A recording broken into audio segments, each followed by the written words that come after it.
Yesterday, during Palm Sunday services in many Ukraine churches, Russia launched a massive missile attack against the Ukrainian city of Sumy, killing at least 34 Ukrainians. Also, the Nigerian government retaliating against Bishop Wilford Anabagi, who testified next to me at a hearing last month on Capitol Hill.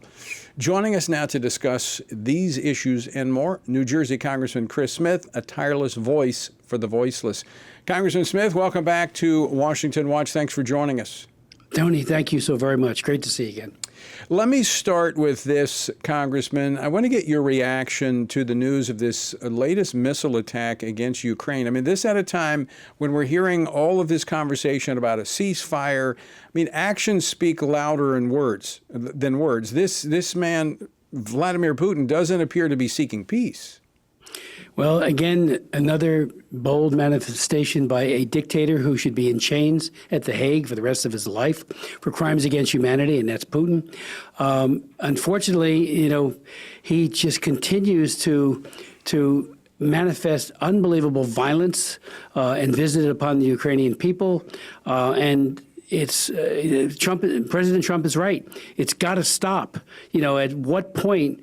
He loses his own troops. Any commander, field commander, who would have lost so many troops the way he has in such a reckless manner would have been removed and brought to trial by his own people. Here we have a guy that doesn't care about the loss of Russian life and cares even less about the loss of Ukrainian life. So the more the president pushes for this, not only a ceasefire, but an end to this wanton destruction, the better. And I'm all for using every means possible, every single solitary economic imposition on that, trade and everything else on Russia. It's got to, why do the people tolerate this in Russia? Yes, he is a dictator and he has a secret police, but even those individuals, the secret police, ought to be ashamed of what Putin has done to their own people and the crimes against humanity against the people of Ukraine.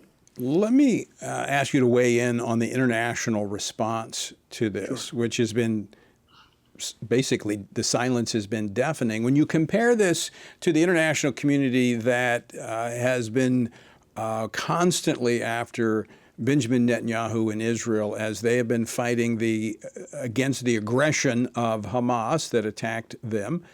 And, Israel, when they've been attacking Hamas, they notify the residents, the Palestinians. They tell them, look, an attack is coming, leave the area, you need to evacuate, we're going to attack. Of course, Russia doesn't do that. But I've not heard the international community calling Putin a war criminal and the ICC seeking to arrest him. Well, it's a great point. After the first month after Putin's totally unprovoked invasion of Ukraine, I offered the idea and then offered legislation that he be brought before a tribunal. And, everyone said, oh, well, the Security Council will never authorize the ICC to do it.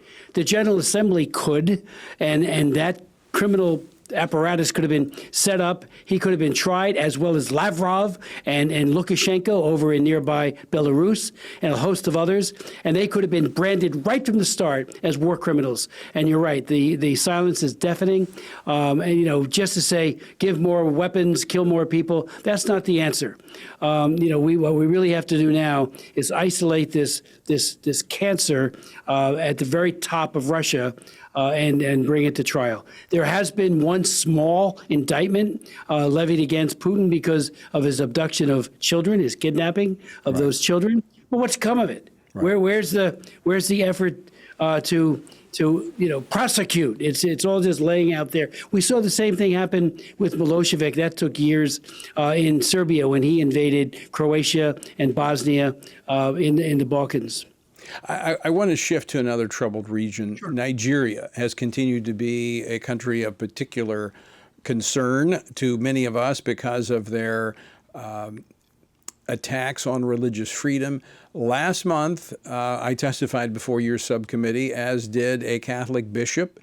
News came out that Bishop Wilford was being retaliated against last week because of his testimony before your commission calling for the government of Nigeria to be labeled in the official term of a country of particular concern. Tell us what you know about this and what's being done.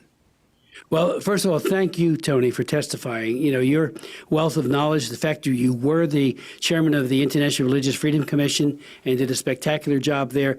You brought a great deal of weight and gravitas to the hearing, and your wisdom was welcomed by members of our committee. So thank you, as well as your insights.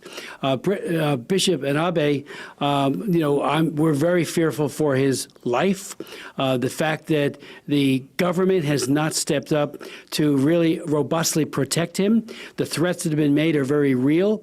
In his area, in his actual locale, a number of people have been killed recently since April 3rd. We believe that's more horrible message sending by the terrorists.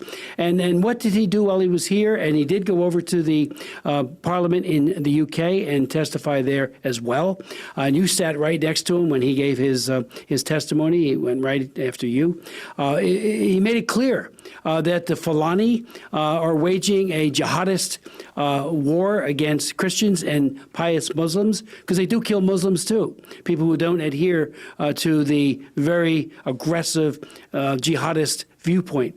There's more Christians who have died in Nigeria than any other country in the world. Yes, in China, they put them in prison and they torture them, but not as many die. Same way with North Korea. But here we're talking about firebombing churches, individuals, killing priests.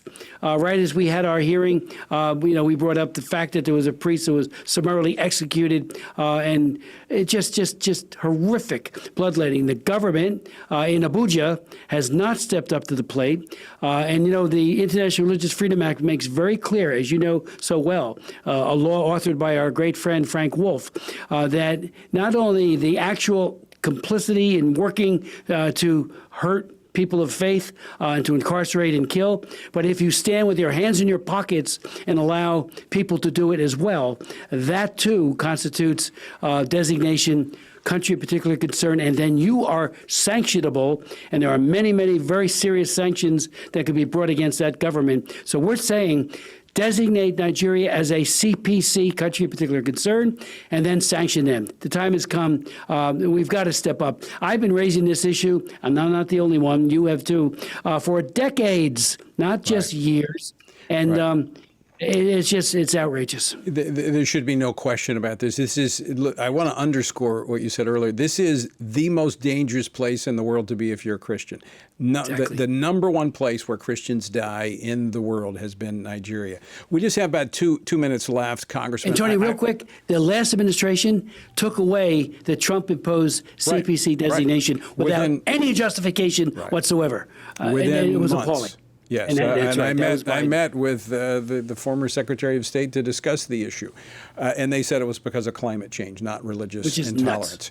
But I want to shift to another African nation. This is not new, but we now have the opportunity to pull back the curtain on what Western nations, including the U.S., have been doing on the African continent.